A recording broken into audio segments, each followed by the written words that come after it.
eso es demasiado para que yo lo reciba. Y Alejandro se irguió y dijo, pero no es demasiado para mí el darlo. Dios es el que da el don. Por eso, no se acerque con una humildad falsa diciendo que usted no tiene ningún don particular. En los tribunales de Cristo, usted dará cuentas de lo que hizo con su don espiritual y su mayordomía de ese don espiritual. Así que usted necesita descubrir su don espiritual y hoy vamos a estar hablando acerca de cómo descubrir su don. Veamos en primer lugar la presentación de sacrificio. Todo empieza con la presentación de un sacrificio. Por favor, mire Romanos 12, versículo 1. Así que, hermanos, os ruego por las misericordias de Dios, que presentéis vuestros cuerpos en sacrificio vivo, santo, agradable a Dios, que es vuestro culto racional. Subraye las palabras presentéis y sacrificio, y entonces entenderá por qué hablo de la presentación de un sacrificio. Pablo escribió bajo la inspiración divina y empieza diciendo, os ruego. Usted sabe lo que significa rogarle a alguien. Significa suplicarle. Y puesto que Pablo escribió por Dios mismo, casi es como si Dios estuviera de rodillas delante de nosotros, rogándonos. Esta es la oración de Dios hacia nosotros. Cuando oramos a Dios y le decimos, Señor, te ruego, Señor, por favor. Bien, si no oímos la oración de Dios hacia nosotros, ¿por qué Dios debe oír nuestra oración a Él? Nuestro Señor está diciendo, os ruego que presentéis vuestros cuerpos en sacrificio vivo. ¿Por qué? En base a las misericordias de Dios. Él es bueno siempre, ¿verdad? Oh, gracias a Dios por sus misericordias. Cuando éramos rebeldes y estábamos bajo maldición e íbamos rumbo al infierno, cuando estábamos en oscuridad y no entendíamos, Él por su misericordia nos buscó, nos salvó, nos guarda, nos satisface, somos suyos, nos compró con su sangre. Escúcheme cuidadosamente. La consagración no es dar a Dios algo. La consagración es quitar sus manos de lo que ya le pertenece a Dios. Usted no es su dueño, usted sencillamente quita sus manos de éste. Usted no puede decir, es mi vida, no lo es. Usted no es su dueño. Fue comprado con un precio y debemos ser un sacrificio vivo. ¿Qué significa que debemos ser un sacrificio vivo? Permítame decirle lo que significa. En primer lugar, va a ser diferente a cualquier sacrificio animal del Antiguo Testamento, porque ningún sacrificio animal fue voluntario. Usted se ofrece, se presenta. ¿Lo ha hecho alguna vez? Simplemente ha dicho, heme aquí, Señor, me presento a ti, soy un voluntario. Todo lo que tengo es tuyo. Wilbur Chapman fue un gran evangelista, y él le preguntó al general Wood, el fundador del Ejército de Salvación, General, ¿cuál es el secreto de su vida? ¿Por qué Dios lo ha usado tanto? El general Wood pasó su mano por sus blancos cabellos, pensó por un momento y luego contestó, Dios tiene todo de mí. Ha habido hombres más inteligentes, enormes oportunidades, pero yo desde el día que tuve la visión de lo que Dios podía hacer por la pobre y antigua ciudad de Londres, determiné en mi mente que Dios poseería todo de mí, de William Booth. Permítame preguntarle, ¿alguna vez le ha dicho eso a Dios? Dios, aquí estoy. Puedes tener todo lo que soy. Me presento voluntariamente como un sacrificio, sabiendo que eso significa que soy desechable. Todos mis planes y metas, así como las llamadas posesiones, los sacrifico, Señor, a tu sangre. ¿Esto no le parece extraño a usted? Bueno, lo es para la gente moderna. Queremos tomar nuestro cristianismo y fijarlo a nuestra vida regular. Queremos defender nuestra vida, nuestros derechos. permítame decirle lo que le sucedía a un sacrificio en el Antiguo Testamento. Era degollado. Por lo tanto, no más planes propios.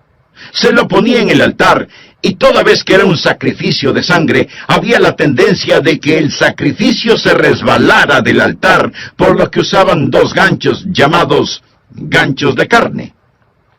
¿Sabe usted qué es lo que le sujeta al altar? ¿Tiene usted la tendencia de resbalarse del altar? Bueno, yo la tengo. Hay 2 ganchos que lo mantendrán en el altar: disciplina y devoción. Y para pertenecer al Señor Jesucristo, eso es lo que debe hacer, presentarse como sacrificio vivo. Pero la mayoría de nosotros no queremos usar esos ganchos, disciplina y devoción, que nos mantendrán en el altar del sacrificio. ¿Sabe lo que el creyente promedio dirá al respecto? Yo no quiero estar obligado a nada. Me uniría a la iglesia, pero no quiero estar obligado a nada. Puedo prometer una ofrenda de amor, pero no quiero estar obligado. Quiero ser libre. No, mi amigo. Esto no es un sacrificio. ¿Y qué es lo que le pasaba al sacrificio en el Antiguo Testamento? Era consumido, era quemado. ¿Sabía que usted nunca adorará a Dios verdaderamente hasta que sea consumido? ¿Alguna vez ha sido consumido por el fuego santo de Dios? Eso es lo que Pablo está diciendo. Pero algunos de ustedes objetarán diciendo: un momento, pastor, por favor. Yo no quiero hacer todo eso. Solo quiero que me diga cuál es mi maravilloso don espiritual. Bueno, Pablo se lo va a decir. Pero verá, mi amigo, primero debe haber una presentación sacrificial, o sea, la presentación de usted mismo. Usted dice: Pastor Rogers, si yo hiciera eso, ¿quién sabe lo que Dios quisiera que yo haga?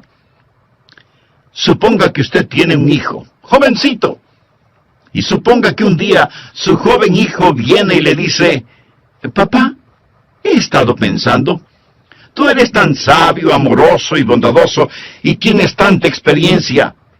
Por eso, me parece que lo mejor que puedo hacer es pedirte consejo. Y lo que tú me digas que debo hacer, eso es lo que haré. Y lo haré de todo corazón. Dime qué quieres que haga, dónde quieres que vaya, qué deseas que estudie, quiénes quieres que sean mis amigos. Lo que me digas, lo haré. Y usted piensa: mi hijo debe tener calentura. Pero suponga que en verdad quiere hacer lo que usted le pide. Así que usted va donde su esposa y le dice: parece que a nuestro hijo lo tenemos en las manos.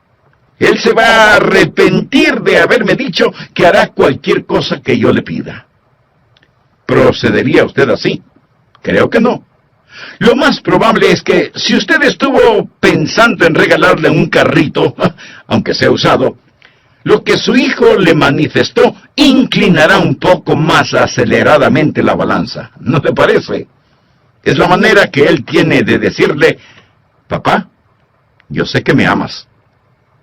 Usted se presenta a sí mismo como sacrificio vivo y comprobará cuál sea la buena voluntad de Dios, agradable y perfecta. No tenga miedo de entregarse a Él, ni de decir: heme aquí, Señor, me entrego totalmente a ti. Ese es el primer principio, la presentación de un sacrificio. El segundo principio es: habrá una transformación espiritual. Después de la presentación viene la transformación. Mire por favor el versículo 2. No os conforméis, es decir, no se dejen amoldar a este siglo, sino transformaos por medio de la renovación de vuestro entendimiento, para que comprobéis cuál sea la buena voluntad de Dios, agradable y perfecta. Una transformación. La palabra transformación aquí es una traducción de la palabra griega metamorfo. ¿Qué palabra le recuerda? Metamorfosis. Y esta es la transformación. Usted pasará por una metamorfosis. Como una oruga entra en un capullo y pasa por una metamorfosis, y ese feo gusano que entra en ese capullo sale como hermosa y gloriosa mariposa. ¿Por qué? Porque ha pasado por una metamorfosis que literalmente significa un cambio de forma. Y cuando usted se presenta de esa manera a Dios, amigo, usted va a tener una metamorfosis. La palabra describe literalmente lo que pasa cuando la naturaleza interna sale a la superficie. ¿Cuál es la naturaleza interna de esa oruga? Es una mariposa. ¿Sabía que esta es la palabra que se usó cuando Jesús fue transformado en el monte de la transfiguración? ¿Recuerda la historia? Él subió a esa montaña con Pedro, Santiago y Juan, y allí la Biblia dice que él fue transformado, transfigurado. Es exactamente la misma palabra que se usa aquí. Por ello, se le llama el monte de la transfiguración. Jesús pasó por una metamorfosis. ¿Recuerdan lo que dije que es una metamorfosis? Es cuando la naturaleza interna sale a la superficie. ¿Cuál es la naturaleza interna de Jesús? Gloria. Cuando Él pasó la metamorfosis, su gloria salió a la superficie. Su rostro resplandecía como el sol de mediodía. Su vestidura era blanca como la nieve. El fulgor del Señor Jesucristo estaba allí siempre, pero lo que estaba en la naturaleza interna pasó por una metamorfosis. Y la naturaleza interna salió a la superficie como la naturaleza interna de una oruga, una mariposa. La naturaleza interna de Jesús es gloria. Una pregunta. ¿Cuál es su naturaleza interna si es algo? Jesús. Jesús. Él es su naturaleza interna. Y cuando usted se presenta a Él como un sacrificio vivo, una transformación espiritual toma lugar. El Jesús que es residente en usted se convierte en el Jesús presidente en usted. El Jesús escondido en usted es el Jesús revelado en usted. Y hay un cambio divino y usted no es moldeado por este mundo. Y este mundo que camuflaría, borraría y escondería su naturaleza interna, esos grilletes se rompen. Y Jesucristo sale de usted. Y usted tiene un cambio divino que le da la mente de Cristo. Se renueva en el espíritu de su mente. Usted nunca entenderá realmente su don espiritual sin la mente de Cristo, sin una mente renovada. Y si usted está intentando descubrir su don espiritual sin presentarse voluntariamente como sacrificio, con razón que no sabe cuál es su don espiritual. ¿Sabe por qué usted no sabe cuál es su don espiritual? Porque su mente no está renovada. Pero cuando usted se presenta a Él como un sacrificio, habrá una transformación espiritual y usted comprobará cuál sea la buena voluntad de Dios, agradable y perfecta. No le tema a la voluntad de Dios. Ese es el lugar más alto, más feliz y más santo para usted. El tercer principio es, habrá tiempo para una sobria consideración. Leamos Romanos 12:3. Digo pues por la gracia que me es dada. Recuerda lo que es la palabra gracia. Es caris. El apóstol está diciendo, por el carisma que he recibido, a cada cual que está entre vosotros, que no tenga más alto concepto de sí que el que debe tener. Subraye la palabra tener. Sino que piense de sí con cordura, conforme a la medida de fe que Dios repartió a cada uno. Note el énfasis de Pablo en las palabras tener y pensar. No estamos hablando de que Él, Jesús, va a renovar nuestra mente. Bien. ¿Qué es lo que usted haría con una mente renovada? Puedo sugerirle que piense. Tal vez algunos de ustedes crean que es erróneo el pensar. Piensa que cuando usted se volvió un creyente, puso su mente en neutro, y que debe vivir solo con estremecimientos espirituales. ¡No!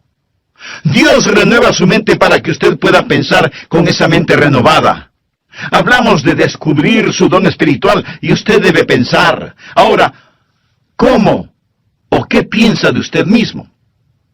Quiero que haga un inventario de usted mismo. Olvídese por un momento de mí y solo piense en usted. ¿Cómo debe pensar? Bueno, miremos la respuesta en el versículo 3. Que no tenga más alto concepto de sí que el que debe tener. Eso, mi amigo, en simple español quiere decir que no debe presumir de tener un don espiritual que no lo tiene. Escuchamos a algunas personas decir, oh, usted puede hacer cualquier cosa que piensa que puede alcanzar. Hay una palabra muy castiza para describir eso. Tonterías. Eso es pura necedad. Les dicen a los jóvenes, cualquier cosa que quieran hacer, la pueden hacer. Muy bien. Veamos quién puede tomar el lugar de Michael Jordan, el más grande atleta que ha existido en el básquetbol. ¿Quién puede rivalizar con él solo pensándolo? No. Usted no podrá hacerlo porque no tiene ni la habilidad ni la contextura física para hacerlo. Michael Jordan nació para jugar básquetbol. Pero así como él tiene talento natural y habilidad física para el juego, usted tiene talentos y habilidades sobrenaturales. Pero lo que necesita hacer es no pensar acerca de usted mismo con un más alto concepto del que debe tener. No hay que tener una falsa humildad. Miremos nuevamente Romanos 12:3. Que no tenga más alto concepto de sí que el que debe tener, sino que piense de sí con cordura. La palabra cordura es una palabra interesante. Proviene de dos palabras griegas que significan ahorro y mente. Pensar con cordura. Decir, soy lo que soy por la gracia de Dios. Así que no vaya por ahí diciendo que usted no tiene ningún don espiritual. Eso no es más que una falsa humildad. Y una falsa humildad es tan mala como el pecado de la exageración. El decir que usted tiene un don espiritual no es malo, pero el decir que no lo tiene es rebelión. Tiene que pensar con cordura, o sea, tiene que pensar honestamente acerca de lo que tiene. El negar el regalo de la gracia no es humildad, es incredulidad y rebelión. Pensar de nosotros mismos con cordura, sin pecaminosa exageración ni falsa humildad. Mírese usted mismo. Haga un inventario de usted mismo. Pero pastor, eso suena complicado. ¿Podría ayudarme un poquito? Deme alguna guía de cómo pensar. Bien, en el próximo programa de esta serie le daré a conocer varios principios que le ayudarán mucho en este asunto de descubrir su don o dones espirituales. Antes de finalizar, quiero decirle que si usted hizo un inventario honesto de usted mismo, seguramente descubrió no solo que no está utilizando sus dones, sino que no tiene una relación personal con el dador de esos dones. Y para activar esos dones espirituales, usted necesita estar conectado a la fuente de poder. Si ese es su deseo, le invito a orar de la siguiente manera. Amado Dios, sé que he estado viviendo una religiosidad que no ha cambiado mi manera negativa de vivir. Me reconozco pecador delante de ti y vengo a implorar tu misericordia, tu perdón, tu gracia. Señor Jesús, gracias por pagar la deuda de mi pecado con tu propia vida en la cruz del Calvario. Gracias por amarme de tal manera. Este mismo momento por fe te recibo en mi corazón como mi Salvador y Señor. Ten la bondad de hacerme un instrumento útil en tus manos y utiliza mi vida y los dones que me has dado para honra y gloria de tu nombre. Lo pido en tu nombre. Amén.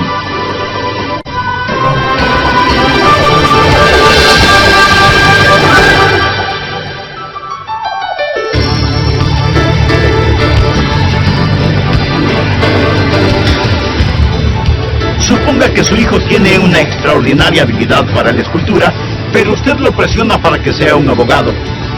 Si llega a serlo, será un pésimo abogado, cuando pudo haber sido un brillante escultor. Y habrá enojo en su hijo porque usted no le dejó ser escultor, y en usted porque se avergonzará de tener un hijo que es mal abogado. Los ejemplos abundan en las familias y aunque usted no lo crea, en las iglesias.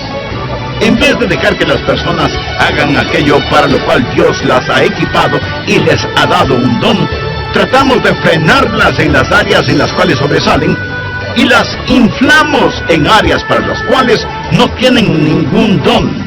Dios le ha dado a usted un don particular y hoy terminaremos de estudiar cómo descubrir su don espiritual. Bienvenidos a El Amor que Vale, con el pastor, maestro y actor, Dr. Adrian Rogers, supliendo las necesidades de la gente con la verdad de la palabra de Dios, trayendo personas a Cristo, transformando vidas alrededor del mundo y ayudándole a usted a descubrir el poder del amor más grande, el amor que vale. A continuación, un edificante mensaje del Dr. Adrian Rogers en la voz del pastor Lenín de Llanón. Un muy atento saludo para todos ustedes, apreciados amigos de nuestro programa El Amor que Vale. Quiero compartir con usted varios principios que le ayudarán a descubrir su don espiritual. Primero, el principio de la iluminación. Verá, el Santo Espíritu de Dios que está en usted iluminará su mente. Esta es la parte mística de este asunto. Quiero decir, no hay una fórmula matemática. El Espíritu Santo de Dios empezará a hablar a su corazón. Así lo hizo cuando me llamó para que predicara su palabra. Ese es el ministerio de iluminación. Segundo, el principio del gozo. Cuando usted siente que el Espíritu de Dios lo mueve a que haga algo, eso es iluminación, y usted lo hace, va a sentir gozo. De paso le diré que sea que lo note o no en mi voz, yo siento gozo en hacer lo que estoy haciendo en este momento, predicar la palabra de Dios. Siento mucho gozo predicando, y usted tiene que preguntarse a usted mismo, ¿qué es lo que en realidad me gozo en hacerlo? ¿Ha escuchado el relato de la escuela para animales? El caso es que los animales tenían una escuela en donde se les enseñaba a correr, a trepar, a volar y a nadar. Y cuando el pato ingresó en esa escuela, era formidable nadando.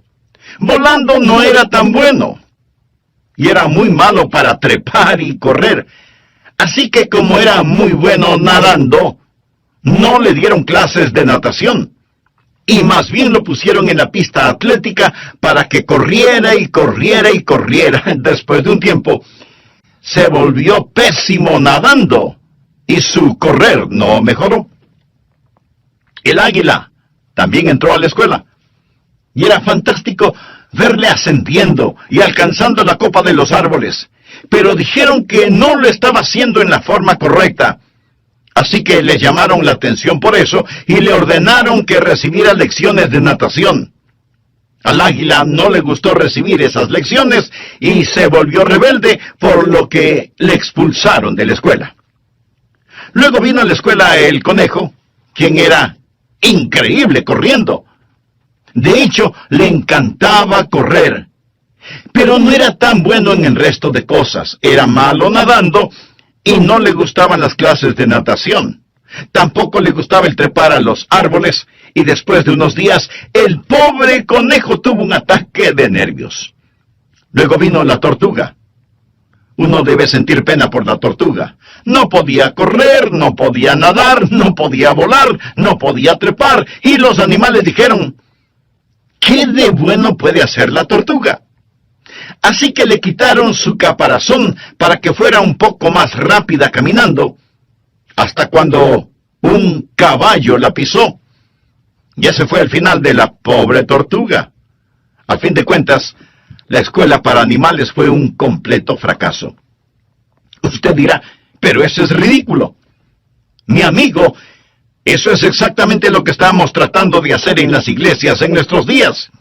En vez de dejar que las personas hagan aquello para lo cual Dios les ha equipado y les ha otorgado un don, tratamos de frenarlas en las áreas en las cuales son fuertes y de inflarlas en algunas áreas para las cuales no tienen ningún don.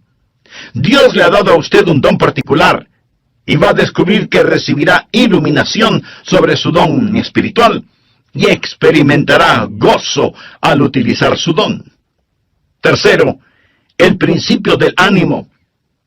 usted encontrará a otras personas animándole en su don espiritual. ¿Por qué? Porque ellos son bendecidos por su don. Fue maravilloso para mí cuando era un jovencito en la iglesia y yo rendí mi vida para hacer lo que el Señor Jesús quisiera que yo haga. Escribí en un pedazo de papel: aquí estoy, Señor, para lo que tú quieras que yo haga. Y ellos me pidieron que fuera el pastor para la semana juvenil. ¿Se puede imaginar eso? Yo no era un buen estudiante. Inteligente, pero no era un buen estudiante. Ni siquiera recuerdo si llevaba libros a la casa para estudiar. Y si algo no lo entendía durante las clases, pues fingía haberlo entendido. Y así pasaba con calificaciones promedio. La última cosa que se me hubiera ocurrido pensar era que me pidieran predicar durante la semana juvenil, y ahí estaba yo, petrificado. Pero prediqué. Y la gente después vino a decirme: me bendijo lo que dijiste. Estuvo bueno. Debes predicar otra vez. Al principio pensé que me lo decían por pura cortesía. Seguramente no dije nada bueno, pero continuaron felicitándome, y eso me gustó. Si un predicador le dice: no me gusta que me digan que prediqué bien, mi amigo, esa es una mentira. Quiero decir, cuando a usted le animan, eso ayuda. Entonces hay iluminación, hay gozo y hay ánimo. Cuarto, el principio de la participación compartida. Romanos 12, versos 4 y 5. Porque de la manera que en un cuerpo tenemos muchos miembros, pero no todos los miembros tienen la misma función. Eso es, no todos hacen el mismo trabajo. Así nosotros, siendo muchos, somos un cuerpo en Cristo, y todos miembros los unos de los otros.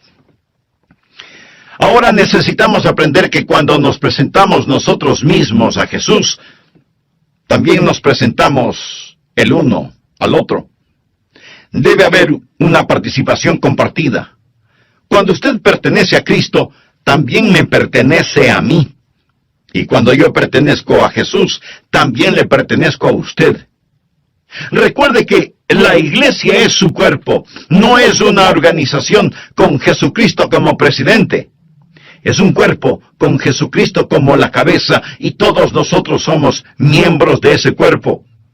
Y es la arrogancia, la presunción y el orgullo lo que nos divide. Es el Espíritu Santo de Dios el que nos une. Así, cuando descubrimos nuestro don, debe haber una participación compartida. Ahora, los dones de todos no son tan obvios. Quiero decir, usted está escuchando por medio de mi voz lo que tengo en mi mente, no lo que tengo en mi hígado. ¿No es cierto? Usted no está pensando: el hígado del pastor está funcionando bien este momento.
Usted está haciendo daño y es peligroso para el cuerpo, quien quiera que usted sea. Cuando era pastor de la iglesia, a veces me preguntaban: ¿cuántos miembros activos hay en su iglesia, pastor? Mi amigo, todos son activos. Algunos destruyen y otros construyen, pero todos son activos. Dios le puso a usted en su cuerpo como Él quiso, y debe haber participación compartida. Nadie tiene todos los dones, cada uno tiene por lo menos un don, y somos dependientes los unos de los otros. Dios nos hizo diferentes a fin de poder hacernos uno. Quinto, el principio de la activación específica. Por favor, leamos Romanos 12, versículos del 6 al 9. Ahora el apóstol llega a un tipo de por lo tanto. Él está hablando de todas estas cosas que van antes de lo siguiente. Usted sabe, nosotros nos presentamos a Él y Él renueva nuestra mente y entonces nos encontramos a nosotros mismos operando en el cuerpo. Ahora Él dice, de manera que teniendo diferentes dones según la gracia que nos es dada, o sea, según el carisma que nos es dado, si el de profecía, úsese conforme a la medida de la fe, o si de servicio, en servir, o el que enseña, en la enseñanza, el que exhorta, en la exhortación, el que reparte con liberalidad, el que preside con solicitud, el que hace misericordia con alegría. Aquí él menciona 7 dones y dice, pónganse las pilas, estén activos. ¿Usted quiere saber cuál es su don? Bien, simplemente escoja uno que piensa puede ser su don y póngase a trabajar. Es difícil dirigir a un buque que no se mueve. No se siente simplemente allí. Usted va a descubrir su don cuando esté ocupado. Él dice, profecía, úsese conforme a la medida de la fe. Es decir, usted puede tener no mucha fe, pero la tiene conforme a la medida de fe que Dios repartió a cada uno. Tome lo que tiene y póngalo a trabajar. Leamos una vez más rápidamente estos 7 dones. Veamos si puede detectar el suyo. 7 dones aquí mismo. Primera de Corintios capítulo 12 menciona más dones, pero aquí en Romanos 12, primeramente habla acerca de la profecía en el versículo 6. ¿Lo ve usted? Mírelo, bien. ¿Qué es profecía? El don de profecía es declarar la verdad. Si usted tiene el don de profecía, se encontrará, por ejemplo, sirviendo en el ministerio de las prisiones, trabajo misionero. Se verá quizás enseñando una clase. Pero usted se va a encontrar enseñando, usted va a tener un deseo de poner persuasión y será persuasivo, y usted moverá a las personas a la acción. Y luego menciona en el versículo 7, servicio. Esa es otra palabra para el ministerio. Y usted va a encontrarse, si ese es su don, haciendo lo que tantas personas hacen tras bambalinas en las iglesias. Y eso es satisfacer necesidades espirituales de una manera práctica. Es trabajo dentro de la iglesia, en actividades de acuerdo al don que tiene. Ayer asistí a un programa de actividades. 2 de mis nietos estaban jugando baloncesto. Allí se fue todo el día sábado. Pero fui a estos juegos de baloncesto y me bendijo tanto ver a esos entrenadores allí, ver a esas personas que trabajan para que estos niños desarrollen carácter. La escuela dominical es el aula, el programa de actividades es el laboratorio donde pone la enseñanza en práctica. Y qué cosa tan maravillosa es cuando cada uno cumple con su don de servicio. Y luego menciona el don de enseñar. Mire el versículo 7. Si usted tiene este don, deseará clarificar la verdad. Es decir, usted tendrá un deseo de investigar las cosas y validar la verdad que es presentada. Y tendrá una mente interrogatoria y será usado en la escuela dominical y será usado en las organizaciones misioneras, en estudios bíblicos en los hogares, escuelas vacacionales y así por el estilo. Y después menciona la exhortación en el versículo 8. ¿Qué es exhortación? Es el deseo de estimular a las personas en su fe, para exhortarlas a amar mejor a Jesús. Y si usted tiene ese don, va a disfrutar la consejería personal. Usted quizás va a estar en el ministerio de música, o quizás en visitación, buscando a los que están perdidos o descarriados, ganando almas. El ministerio de motivación. Eso es exhortación. Y luego menciona repartir o dar. A todos se nos manda dar, pero algunas personas tienen el don de dar. ¿Y qué es eso? Es la motivación de encomendar a otros los recursos personales para que la obra de Dios pueda continuar. Sabe tomar decisiones buenas para satisfacer necesidades inmediatas. Usted tiene cuidado al dar, pero está deseoso de dar y tiene la habilidad de acumular y dispersar los recursos. Y hay personas en nuestras iglesias que tienen el don de dar. Y doy gracias a Dios por eso. Y continúa en el versículo 8 con presidir.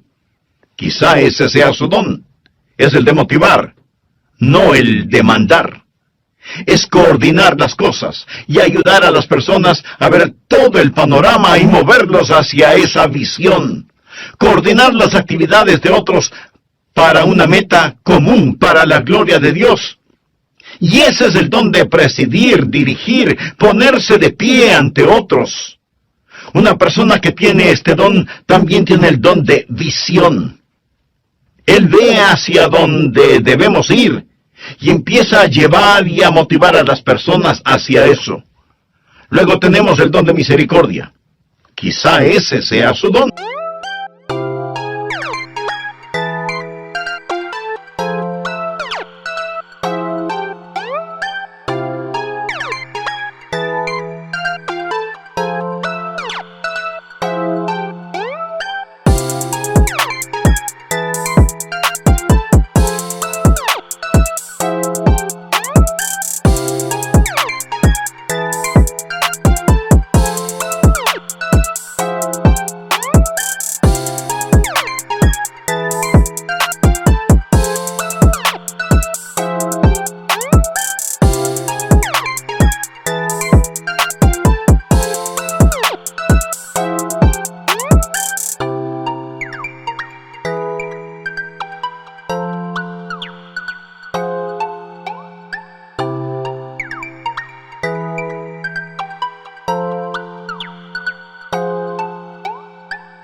Y luego hace una consideración solemne.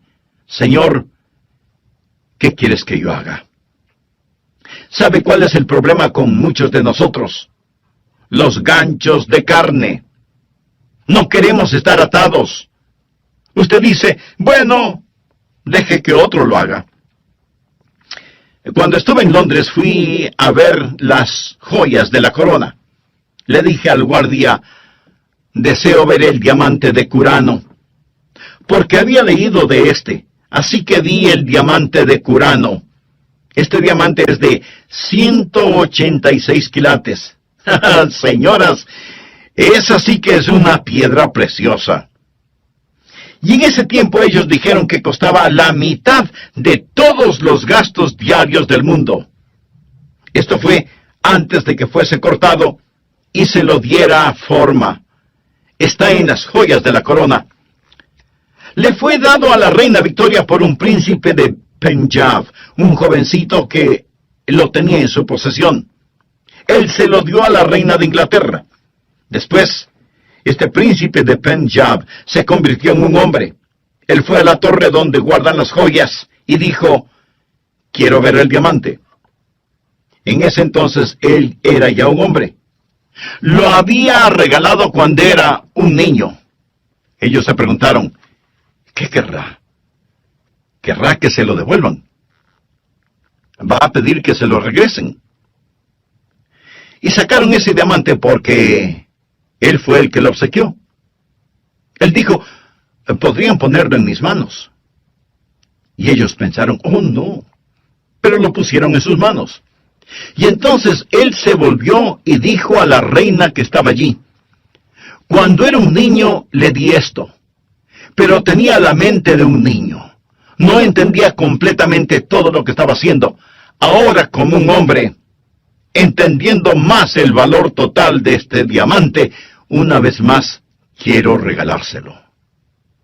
Cuando oí eso, dije, Señor, tú sabes, cuando era un niño, di mi corazón a Jesús, y ahora soy un hombre. Yo no entendía todo lo que estaba haciendo, mas fue de corazón. Pero una vez más, quiero darte mi vida.